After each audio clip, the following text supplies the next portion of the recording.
والصلاة والسلام على سید الانبیاء والمرسلین اما بعد فاعوذ باللہ من الشیطان الرجیم بسم اللہ الرحمن الرحیم۔ الحمدللہ الہادی پروگرام میں درس قرآن کا سلسلہ جاری و ساری ہے، اور یقیناً ریگولر دیکھنے والے ہمارے اس فارمیٹ کو اچھی طرح جانتے ہیں کہ اس میں ہم کسی ایک موضوع کا انتخاب کرتے ہیں جو قرآنی موضوع ہی ہوتا ہے، اور اس سے متعلقہ آیات آپ کی خدمت میں مستند تفاسیر کی روشنی میں ذکر کرنے کی کوشش کرتے ہیں۔ اور میں ہمیشہ درخواست کرتا ہوں کہ ہماری کوشش یہ ہوتی ہے کہ ہم مختصر سے وقت میں کچھ ٹھوس، کچھ جامع چیزیں، کچھ ایسی معیاری چیزیں آپ کی خدمت میں پیش کرنے کی سعادت حاصل کریں کہ جب آپ اپنا یہ 15-20 منٹ کا قیمتی وقت گزار کر اٹھیں تو ایک اچھی سوچ، ایک اچھی فکر لے کر جائیں۔ کچھ ہمارے مزاج میں تبدیلی آنی چاہیے، ہمارے اعمال میں تبدیلی آنی چاہیے، اور اسی طریقے سے سابقہ کی گئی غلطیوں کا احساس، ان پر توبہ کی توفیق، اور آئندہ کے لیے اچھے اعمال پر استقامت کا پختہ ارادہ۔ ہماری خواہش ہوتی ہے کہ سب چیزیں ہمیں یہاں سے حاصل ہو جائیں۔ تو جب اتنے اچھے مقاصد کے ساتھ ہم کوشش کر رہے ہیں، اور آپ یقیناً ہمارے ساتھ مل کر اس کا ایک طویل عرصے سے اس کوشش میں ہمارا ساتھ دے رہے ہیں، تو اس کے ساتھ ساتھ یہ بھی آپ کوشش کریں کہ اس کی ویورشپ بڑھانے کے لیے آپ کوشش کریں، یعنی آپ دوسروں کو دعوت دیں۔ آپ کی دعوت پر اگر کوئی شخص آ کر بیٹھ جاتا ہے، 15-20 منٹ نکال لیتا ہے اور وہ پروگرام دیکھتا ہے، تو ہم نے دیکھا ہے کہ بعض اوقات صرف 20 منٹ، 15 منٹ انسان کی پوری زندگی کو بدلنے کے لیے کافی ہو جاتے ہیں۔ لہٰذا میری آپ سے گزارش ہے کہ آپ دوسروں کو بھی دعوت دیں، اپنے رشتہ داروں کو، دوست احباب کو، اور یقینی سی بات ہے کہ پہلے آپ خود ریگولر بیٹھیں گے تو آپ کی دعوت میں ایک تاثیر بھی ہوگی۔ بہتر یہ ہوتا ہے کہ جب ہم کسی کو دعوت دیتے ہیں، کوئی ہماری دعوت پہ پروگرام دیکھتا ہے، تو پھر اس کے بعد ایک آدھ فون کال کے ذریعے اس سے ذرا اس کے تاثرات معلوم کیے جائیں، جو کچھ بات اس نے سیکھی ہے وہ پوچھا جائے کہ کیا سیکھا آپ نے، کیسا آپ نے محسوس کیا، تو اس سے بھی بڑا فرق پڑتا ہے۔ بہت اچھے اس کے نتائج مرتب ہوتے ہیں کہ بعض اوقات سامنے والا جو اپنی فیلنگز ذکر کرتا ہے وہ بہت اچھی ہوتی ہیں، اور اس کو بھی آپ ایک مثال بنا کر کسی اور کو دعوت دینے کے لیے استعمال کر سکتے ہیں۔ ابھی جو ہمارا موضوع چل رہا تھا وہ اولاد کی تربیت کے بارے میں تھا، اور ہم نے لاسٹ میں آپ کی خدمت میں عرض کی تھی کہ ہر والد کو، ہر والدہ کو چاہیے کہ اپنی اولاد کی تربیت کا اہتمام کرتے رہیں، کہ اللہ تبارک و تعالی نے قرآن عظیم میں کئی مقامات پر والدین کو اس کا مکلف بنایا ہے، اور اللہ تعالیٰ نے ہم یوں کہہ سکتے ہیں کہ رول ماڈل کے طور پہ کئی مثالیں قرآن میں پیش کر دی ہیں، جن میں سے ایک حضرت لقمان رضی اللہ تعالی عنہ بھی ہیں کہ وہ اپنے بیٹے کو ایک اچھی نصیحت کر رہے ہیں۔ اللہ تبارک و تعالی نے اس نصیحت کو قرآن کی زینت بنایا، اور قیامت تک کے مسلمان اس سے اکتساب فیض حاصل کرتے رہیں گے۔ اسی پر ہمارا کلام چل رہا تھا، اور اب اس کے آخری حصے تک ہم پہنچے تھے۔ آج انشاءاللہ یہ نصیحت بھی ختم ہوگی، اور ہم ایک مزید اس سلسلے میں ایک اور چیز کی طرف آئیں گے۔ اس کا آخری حصہ یہ تھا کہ آپ نے اپنے بیٹے کو نصیحت کرتے ہوئے ارشاد فرمایا، سورہ لقمان ہے، آیت نمبر 18 ہے کہ وَلَا تُصَعِّرْ خَدَّكَ لِلنَّاسِ، اور اے میرے بیٹے کسی سے بات کرنے میں اپنا رخسار یعنی گال کو ٹیڑھا نہ کرو، یعنی تکبراً چہرہ نہ پھیرو، وَلَا تَمْشِ فِي الْأَرْضِ مَرَحًا، اور زمین میں اتراتے ہوئے اکڑ کر نہ چلو، إِنَّ اللَّهَ لَا يُحِبُّ كُلَّ مُخْتَالٍ فَخُورٍ، بے شک اللہ تبارک و تعالی کسی اترانے والے کو، فخر کرنے والے کو محبوب نہیں رکھتا ہے۔ تو اس پر ہم طویل کلام کر چکے ہیں کہ یہ فخر کرنا اور اترانا، اکڑنا،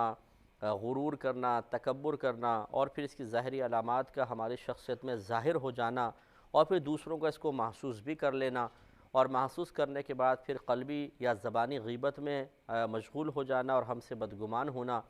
اور ان کی نگاہوں میں پھر وہ ہماری حقیقی عزت کا نہ رہنا، یہ سب قابل توجہ چیزیں ہیں۔ اس لیے ہر بھائی، ہر بہن کو چاہیے کہ وہ غور و تفکر کرے کہ کیا ان کی ذات میں بھی کوئی مادہ تکبر تو نہیں پایا جاتا۔ ایسا تو نہیں کہ حسن و جمال، خاندانی وجاہت، مال و دولت کی کثرت، صاف ستھرا لباس، علمی قابلیت، کسی منصب کا حصول، یا اور اللہ تبارک و تعالیٰ کی طرف سے عطا کردہ صلاحیتوں کی بنا پر ہم اپنے گھر میں ہی، اپنے خاندان میں، اپنے محلے میں، اپنے اسکول کالج میں ساتھ پڑھنے والوں میں سے کسی کو حقارت کی نگاہ سے تو نہیں دیکھتے، اور اس کی علامات ہمیں تلاش کرنا بہت ضروری ہیں، یعنی اپنی شخصیت میں ان کی علامات کو ہم تلاش کریں تو اس سے ذرا نکھر کر سمجھ میں آ جاتا ہے، صاف ستھرا ہو کے سمجھ میں آ جاتا ہے کہ ہمارے باطن میں تکبر نامی بیماری موجود ہے یا نہیں۔ تو اس لیے علماء نے متکبرین کے کچھ علامات ذکر کی ہیں کہ مثلا وہ سلام میں پہل نہیں کرے گا، وہ ہمیشہ چاہے گا کہ دوسرے مجھے سلام میں پہل کریں، میں کیوں پہل کروں۔ دوسرا، وہ کسی سے اٹھ کر نہیں ملے گا، اگر کوئی جیسے آتے ہیں تو ہم تو ادباً کھڑے ہو جاتے ہیں، جس میں عاجزی انکساری ہوگی کھڑا ہوگا، لیکن بعض اوقات جس میں تکبر ہوگا وہ کھڑا نہیں ہوگا، بس ایسی ہاتھ بڑھا کے ہاتھ ملا لے گا۔ چلیں ایک ہے کہ کوئی آپ افسر ہیں، ایک نوکر آیا، اس کے لیے کیا افسر کھڑا ہوگا، یہ روٹین میں چلتا ہے اور اس کو کوئی علامت تکبر بھی شمار نہیں کرتا ہے۔ لیکن اگر آپ کے سامنے کوئی بڑی شخصیت آ جائے، یعنی جو آپ سے زیادہ اللہ تعالیٰ کی بارگاہ میں قابل قدر ہے، کیونکہ اپنے افسروں کے لیے تو کھڑا ہونا ہی پڑتا ہے، وہ تو کھڑے نہیں ہوں گے تو افسر عزت افزائی کر دے گا، وہاں یہ خوف ہوتا ہے۔ لیکن جیسے مثال کے طور پر ایک بہت بڑے منصب کا حامل ایک شخص ہے، بہت بڑا بزنس مین ہے، بہت زیادہ مالدار ہے، اور اس کے سامنے ایک عالم دین آ جاتا ہے، مثال کے طور پر ایک حافظ قرآن آ جاتا ہے، تو کیا یہ اس عالم دین کے علم کی تعظیم کرتے ہوئے یا اس کے حافظ قرآن کے سینے میں محفوظ قرآن کی تعظیم کرتے ہوئے کھڑا ہوتا ہے؟ اگر تو کھڑا ہو جائے تو بہت اچھی بات ہے اور یہ عاجزی کی علامت ہے، اور اگر کوئی شخص یہ محسوس کرتا ہے کہ اندر سے آواز آتی چھوڑو یہ کون سے اتنے اہم ہے کہ میں ان کے لیے کھڑے ہوں، یہ مجھ سے ملنے آئے ہیں میرے پاس، جیسے بعض اوقات بہت سے ادارے والے ایسے ہوتے ہیں جو اس طرح کے بڑے لوگوں کے پاس فنڈ وغیرہ کے لیے جاتے ہیں، اس وقت تو خاص طور پر وہ ایک ایسا مطلب رویہ اختیار کیا جاتا ہے کہ جیسے یہ سامنے والا کوئی بھیک مانگنے کے لیے آیا ہے اور ہم بھیک دے کر کوئی احسان کر رہے ہیں، اس وقت پھر ایسے جو بھیک مانگنے آیا ہے، جو کچھ طلب کرنے آیا اس کے لیے کھڑا ہونا، یہ تو بڑی عجیب سی بات ہے، تو پھر وہ نہیں کھڑے ہوتے۔ تو یہ بھی ایک تکبر کی علامت ہے، اس کو ذرا دیکھنا چاہیے۔ اسی طرح بعض اوقات بعض لوگ اپنے والدین کے لیے کھڑے نہیں ہوتے، اپنے استاد کے لیے کھڑے نہیں ہوتے ہیں، یہ تمام غلط چیزیں ہیں۔ تو اس لیے تھوڑا غور و تفکر کرنا چاہیے کہ ایسا تو نہیں کہ کوئی بڑے ہم سے زیادہ اللہ تعالیٰ کی بارگاہ میں بظاہر، کیونکہ بظاہر زیادہ مرتبے والا، بظاہر کا لفظ اس لیے کہا کہ حقیقتاً کون اللہ کی بارگاہ میں کتنا مقبول ہے یہ آپ اور میں نہیں کہہ سکتے۔ میں بارہا عرض کر چکا ہوں، اگر میرے چہرے پہ داڑھی ہے، میرے سر پہ ایک امامہ ہے، میں اسلامی لباس بظاہر پہنے ہوئے ہوں، تو یہ اس بات کی علامت ہم حسن ظن تو قائم کر سکتے ہیں کہ بھئی شاید میرا اللہ کی بارگاہ میں کوئی مقام مرتبہ ہوگا، لیکن اگر میں اس کو ایک دلیل اور ایک گارنٹی بنا لوں اور ایک حتمی علامت بنا لوں کہ بس یہ میں نے چونکہ اختیار کر لیا اس لیے میں ان سب سے افضل ہوں، جن کی داڑیاں نہیں ہیں، جنہوں نے ایسا لباس نہیں پہنا ہوا، جنہوں نے سر پہ امامہ نہیں پہنا ہوا، یہ غلط چیز ہے۔ کیا معلوم اللہ کی بارگاہ میں کون کتنا مقبول ہے؟ تو اس لیے یہ ایک غلط روش ہے۔ تو اس لیے میں نے یہ لفظ استعمال کیا کہ اگر ہم بیٹھے ہیں اور کوئی ہمارے سامنے آتا ہے اور ہمارا گمان یہ ہے کہ یہ اللہ کی بارگاہ میں ایک مقام اور مرتبہ رکھتا ہے، چاہے دنیاوی منصب اس کے پاس نہیں ہے، تو ہمیں اس کے ادب اور تعظیم کے لیے کھڑا ہونا چاہیے۔ اسی طرح ایک علامت یہ بیان کی ہے کہ ایسا شخص کسی سے ملنے جانا پسند نہیں کرتا، یہ چاہتا ہے لوگ میرے پاس آ کر ملیں، میں ملنے کے لیے جاؤں۔ تو یہ کچھ علامات ہیں جن پہ ہمیں غور و تفکر کرنا چاہیے۔ اسی طریقے سے اگر وہ کسی غریب کے ساتھ کھڑا ہونا پسند نہ کرے، اچھا کسی کو دیکھ کر دل میں ایسی تنگی سی پیدا ہو اور دل چاہے کہ یہ میرے پاس نہ آئے، یہ ہاتھ ملانے نہ آئے، میرے قریب نہ آئے، قریب آ کے کھڑا نہ ہو، تو پھر یہ علامات تکبر میں سے ہیں۔ مثال کے طور پہ ایک شخص نماز پڑھنے کھڑا ہو رہا ہے، صفیں قائم ہو رہی ہیں اور بڑا سیٹھ آدمی ہے، بڑا منصب والا ہے، اور ساتھ میں ایک گاڑی کا ڈرائیور آ کے کھڑا ہو گیا، تو اگر خدا نخواستہ اس کا تکبر بہت ہی زیادہ ہوگا تو ہو سکتا ہے یہاں سے نکل کے کسی اور جگہ جا کے کھڑا ہو جائے کہ میں اس کے ساتھ کھڑا ہوں، یہ تو بدترین تکبر ہے۔ اور اگر ایسا نہیں ہوا کہ وہاں سے ہلا تو نہیں ہے، کھڑا رہا، لیکن تھوڑا سا کھنچتا ہے کہ یہ کمبخت کہاں آ کے، دل میں کہہ رہا ہے کہ یہ کہاں سے آ کے کھڑا ہو گیا، اس کے کپڑے بھی صاف سے نہیں ہیں، کچھ ایسا ہی عام ڈرائیور میرے ساتھ آ کے کھڑا ہو گیا۔ تو دیکھیں ہمارے مذہب اسلام کی تعلیم بڑی خوبصورت ہے، اس نے اس طرح کی اجتماعی عبادات اسی لیے، یعنی اس میں ایک حکمت یہ بھی ہے کہ جب آدمی غریبوں کے ساتھ کھڑا ہوگا اور عام لوگوں کے ساتھ کھڑا ہوگا تو تکبر ختم ہوگا۔ پھر مسجدوں میں جب ملاقات ہوگی آپس میں تو کسی کے مجبوری، کسی کی پریشانی سننے کا موقع بھی مل سکتا ہے اور ہم اس کی امداد کر سکتے ہیں۔ تو اب اگر کوئی دل میں تکبر رکھ کر ان تمام حکمتوں اور فوائد کو فوت کر رہا ہو تو لازم سی بات ہے کہ وہ قابل گرفت ہے۔ تو اب دیکھیں موضوع تو ہمارا اولاد کی تربیت ہے، لیکن میں تکبر پہ اس لیے طویل کلام کر رہا ہوں کہ جب تک والدین خود تکبر کو اور اس کی علامات کو، اس کی اونچ نیچ کو اچھی طرح نہیں سمجھیں گے تو اس کو پھر اولاد تک پہنچائیں گے کیسے؟ یعنی اس تعلیم کو کیسے اولاد تک پہنچائیں گے؟ اور پھر اولاد کو دیکھ کر غور و تفکر کر کے اگر ان کے قلب میں مادہ تکبر پیدا ہو چکا ہے اور اس کی ظاہری علامات سامنے آ رہی ہیں تو ان کو پہچانیں گے کیسے؟ اس لیے میں اتنی تفصیلی کلام کر رہا ہوں کہ یہ بیماریاں ہمارے اندر بہت زیادہ ہیں۔ تو خلاصہ کلام یہ ہے کہ اس طرح کے انسان جب علامات اپنے اندر دیکھے تو وہ سمجھ جائے کہ میرے اندر تکبر پیدا ہو چکا ہے۔ اب اس کے علاج کی طرف آنے کے لیے بس اس کے وہی الٹا کام کریں کہ مثال کے طور پہ سلام میں پہل کرنا، مصافحہ کرنا، اگر فتنے کا خوف نہ ہو تو گلے ملنا، کسی کے پاس ملنے کے لیے جانا، اپنے بازار سے سودا سلف خود خرید کے لے کر آنا، جیسے ہمارے نبی کریم صلی اللہ علیہ وسلم بھی کیا کرتے تھے۔ حضرت فضالہ رضی اللہ تعالیٰ عنہ کہتے ہیں کہ وہ ایک دفعہ ننگے پیر تھے، کسی نے پوچھا حضور یہ آپ ننگے پیر کیوں ہیں؟ تو آپ نے ارشاد فرمایا کہ ہمیں نبی کریم صلی اللہ علیہ وسلم نے ارشاد فرمایا تھا کہ کبھی کبھی ننگے پیر بھی رہا کرو۔ یہ دیکھیں بڑی پیاری تعلیم ہے کہ ننگے پیر رہنا یہ بڑا عاجزی انکساری والا معاملہ ہے۔ اب مثال کے طور پہ اگر کوئی آپ لوگ آزمانا چاہیں، کوئی بھی جو ہمیں سن رہا ہو آزمانا چاہے، کبھی ایسا کریں کہ آپ مسجد سے، چاہے آپ کے گھر کے کتنے قریب ہو، مسجد سے گھر تک ننگے پیر آ کر دیکھیں تو جوتے اتار کر سب کے سامنے چلنا، یہ اتنا ایسا لگے گا انسان کو کہ جیسے وہ زمین میں جا رہا ہے، گڑ رہا ہے، یعنی اس کو اپنی حقارت کا احساس ہوگا۔ یہ بڑی پیاری چیز ہے کہ جب اس طرح کا احساس ہوتا ہے تو پھر باطنی تکبر نکل جاتا ہے۔ اس لیے کبھی کبھار اس طرح کے اعمال بھی اختیار کرنے چاہیے تاکہ قلبی تکبر دور ہو جائے۔ اسی طریقے سے حضرت عمر فاروق رضی اللہ تعالی عنہ جب امیر المومنین بنے تو کسی نے آپ کو دیکھا کہ لکڑیوں کا ایک بڑا سا گٹھا اپنے سر پہ اٹھا کے جا رہے ہیں، تو پوچھا کہ حضور یہ آپ کیا کر رہے ہیں؟ آپ کسی خادم کو حکم دیں وہ اٹھا لے گا؟ تو آپ نے ارشاد فرمایا کہ امیر المومنین بننے کے بعد میرے دل میں ایک تکبر کی لہر آئی تھی تو میں اس کو توڑنے کے لیے یہ کر رہا ہوں۔ تو یہ دیکھیں ہمارے اکابرین کا کتنا پیارا عمل تھا کہ اس طرح وزن اٹھا کر سب کے سامنے چلنا، وہ بھی صاحب منصب کا، جس کے پاس ایک دنیاوی منصب ہو، طاقت ہو، قوت ہو، یہ بہت ہی جس کے قلب میں عاجزی انکساری ہوگی وہی کر سکتا ہے۔ اور آزمانا چاہیں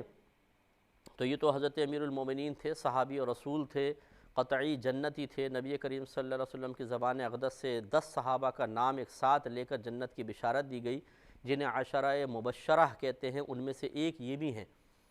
تو یہ تو بڑے منصب والے تھے، انہوں نے اس طرح کی۔ ہم جیسے معمولی لوگ، عام سے لوگ، ہمارا دماغ اتنا اونچا ہوتا ہے کہ آپ آزما کر دیکھیں کہ ایک بڑا سا ایسی کوئی روئی لے لیں، چلیں بھاری میں نہ اٹھائیں، روئی لے کے بس گٹھا سا بنا کے اپنے سر پہ رکھ کے اور ذرا گھر سے باہر نکل کر تو دیکھیں،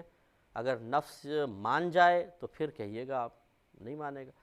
یہ وہی کر سکے گا جو بیچارہ پہلے ہی عاجزی کے سمندر میں ڈوبا ہوا ہے، غریب سا آدمی ہے، کمزور ہے، مسکین ہے، جس کو دھتکارا جا رہا ہو، جس کو لوگ برا بھلا کہتے ہیں، تو وہ بیچارہ اس کو تو پرواہ نہیں ہوتی، جیسا مرضی اٹھا کے چلے۔ اصل تو علاج کی ضرورت ہے ان لوگوں کو کہ جنہوں نے اپنے لیے عزت کے کچھ معیار بنائے ہوئے ہیں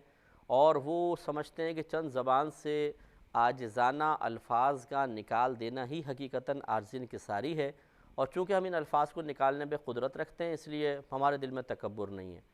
اس طریقے سے نہیں ہوتا، بلکہ تکبر کو جانچنے پرکھنے کے لیے باقاعدہ پریکٹیکل کرنا پڑتا ہے، تب ہر چیز واضح ہو کے سامنے آتی ہے۔ تو اس لیے کبھی کبھار ننگے پیر بھی چل کر دیکھیں، کبھی کبھار سر پہ وزن اٹھا کر بھی چل کر دیکھیں، وہ بھی لوگوں کے سامنے، تب پتہ چلے گا کہ دل میں تکبر موجود ہے یا نہیں ہے۔ وہاں پر اگر میں آ گئی کہ میں ایسے کروں، میں یوں کروں، تو پھر پتہ چل جائے گا۔ حضرت بایزید بسطامی رحمۃ اللہ علیہ ایک بہت بڑے اللہ کے ولی گزرے ہیں، آپ کے پاس ایک شخص مسلسل آتا تھا، آپ کا مرید بھی تھا۔ اس نے ایک دفعہ آ کر کہا کہ حضور 30 برس ہو گئے مجاہدہ کرتے ہوئے، لیکن جو اللہ نے آپ کو منازل عطا فرمائی ہیں، جیسے کشف و کرامات آپ کی مشہور ہیں، ان میں سے کچھ بھی مجھے حاصل نہیں ہے۔ تو حضرت یزید بسطامی صاحب رحمۃ اللہ علیہ نے ارشاد فرمایا کہ میں جانتا ہوں کہ تم اس منزل تک کیوں نہیں پہنچ پا رہے، تمہاری بیماری مجھے پتہ ہے اور اس کا علاج بھی مجھے پتہ ہے، لیکن میں یقین سے کہتا ہوں کہ اگر میں تمہیں اس کا علاج بتاؤں گا تم کرو گے نہیں۔ اس نے کہا حضور بتائیے، میں ضرور کروں گا۔ آپ نے فرمایا پھر تم ایسا کرو کہ کہ اپنا سر منڈوا لو، گنجے ہو جاؤ، اور فلاں چوک میں جا کر بیٹھ جاؤ، اپنی جھولی میں اخروٹ رکھ لو، اور بلند آواز سے کہو کہ جو میرے سر پہ ایک تھپڑ مارے گا اس کو ایک اخروٹ دوں گا۔ تو کہنے لگا لا حول ولا قوت، یہ میں کیسے کر سکتا ہوں؟ تو آپ نے ارشاد فرمایا بس میں نے تمہیں پہلے ہی کہا تھا۔ پھر فرمایا اب غور سے سنو، اصل میں تمہارے دل میں ہے تکبر، اور جس کے دل میں تکبر اور بڑا پن ہوتا ہے وہ چاہے کتنی ریاضتیں کر لے، اللہ تبارک و تعالیٰ کی بارگاہ میں مقبول ہونے کے دروازے، مقبولیت کے دروازے اس کے لیے نہیں کھولے جاتے۔ اور اللہ تعالیٰ نے اپنے کرم سے مجھے عاجزی انکساری عطا فرمائی ہے، تو مجھے یہ نام حاصل ہے۔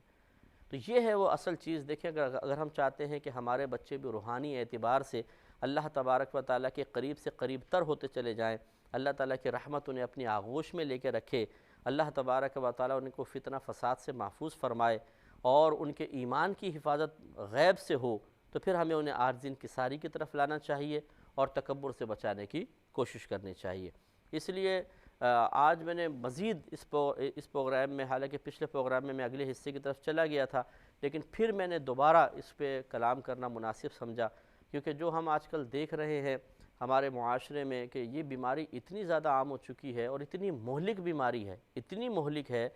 کہ نبی کریم صلی اللہ علیہ وسلم کے میں نے آپ کو فرمان سنایا تھا، آپ نے ارشاد فرمایا کہ جس کے دل میں رائی کے دانے کے برابر بھی تکبر موجود ہوگا وہ جنت میں نہیں جائے گا۔ اور اس طرح سرکار نے فرمایا کہ متکبر پر جنت حرام ہے۔ ایک روایت میں ارشاد فرمایا کہ جب بروز قیامت متکبرین کو لایا جائے گا تو ان کو چیونٹیوں کی شکل میں لایا جائے گا، یعنی چھوٹے چھوٹے کر دیں گے ان کو، اتنا چھوٹا چھوٹا کہ یہ زمین پہ بکھرے ہوں گے، اور لوگ ان کو اپنے پاؤں سے کچلتے ہوئے رونتے ہوئے آگے چلے جائیں گے۔ اب آپ بتائیے، ذرا تھوڑا سا غور کریں، ہمارے جو بڑے بڑے علاقوں کے سردار حضرات ہیں، جو کوئی چودھری صاحب ہیں اور کوئی بڑے افسر حضرات ہیں، مالدار طبقہ ہے، دنیاوی تعلیم کی کثرت کی بنا پر اپنے دل میں، اپنے دماغ میں ایک بڑا گھمنڈ لیے ہوئے حضرات اور خواتین ہیں، سوچئے اگر خدا نہ خواستہ اللہ نہ کرے، یہ نہیں ہے کہ ہر چودھری صاحب، ہر سردار صاحب، ہر وڈیرا صاحب اور ہر ایک متکبر ہوتے ہیں، بہت اچھے اچھے لوگ بھی ہوتے ہیں ماشاءاللہ، جو بڑے پیار سے، محبت سے، اپنے اس بڑے منصب کے باوجود جو اللہ نے ان کو دنیا میں عطا فرمایا، وہ بڑی عاجزی انکساری کے ساتھ چلتے ہیں۔ اس لیے سب کو کہنا مقصود نہیں ہے، جو ایسا ہے وہ اس پر غور و تفکر کرے کہ یہاں تو ہم تکبر سے سب کو پیچھے کر سکتے ہیں، لیکن میدان محشر میں اگر یہی لوگ ہمارے چہرے پہ پاؤں رکھ کے چلے گئے تو میرے خیال میں ہمیں ضرور غور و تفکر کرنا چاہیے۔ اللہ تعالیٰ عمل کی توفیق عطا فرمائے، آمین۔ وآخر دعوانا